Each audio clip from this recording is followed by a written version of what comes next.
pouvoir maintenant passer au réglage des drivers. Alors sur l'Aureus 3X 1800, vous avez 4 modèles de drivers, donc 4 drivers qui sont identiques. Ce sont 4 fois les mêmes. Ce sont des drivers JKD 5056S à boucle fermée.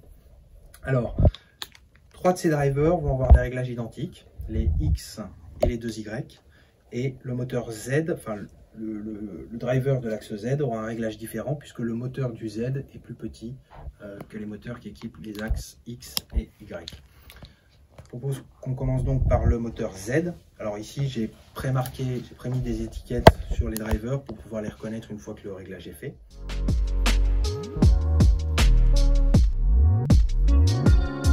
Du moteur Z, qui encore une fois est le plus petit des moteurs, il reçoit donc moins de courant.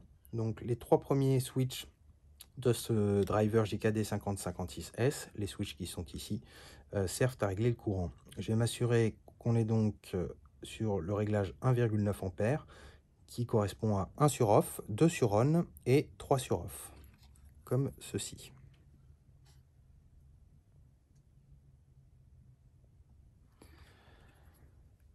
Ensuite, le 4 est toujours sur on. Ça correspond au mode pulse direction, donc c'est un mode de fonctionnement du driver.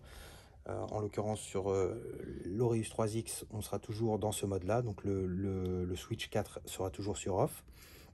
Et on va régler les switches 5, 6, 7 et 8, de sorte qu'on ait un réglage qui corresponde à 2 micropas. C'est-à-dire, finalement, quand on prend en compte les 200 pas natifs du moteur pas à pas, 200 pas fois 2 subdivisions, on est sur la ligne, le réglage 400. Pour imager, c'est comme s'il y avait 400 crans sur une rotation complète. Donc on va régler le switch 5 sur off, puis les 6, 7 et 8 sur on, comme ceci.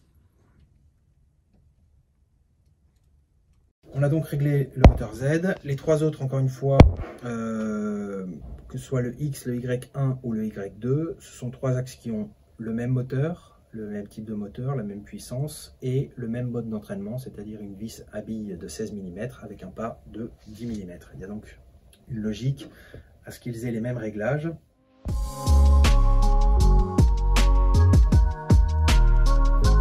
Les switches 1 sur on, 2 sur off et 3 sur on. Ici, 2 sur off et 3 sur on, comme ceci. Le switch 4 est toujours sur off. Et on règle les derniers switches, donc les switches 5, 6, 7 et 8, de sorte à ce qu'on soit sur 4 micropas, qui une fois qu'on a pris en compte les 200 pas natifs, c'est donc 200 x 4, ça sera la ligne 800. Que le 5 est sur on, le 6 est sur off, le 7 et 8 sont sur on. C'est le même réglage qu'on va donc appliquer sur les moteurs X, Y2 et Y1.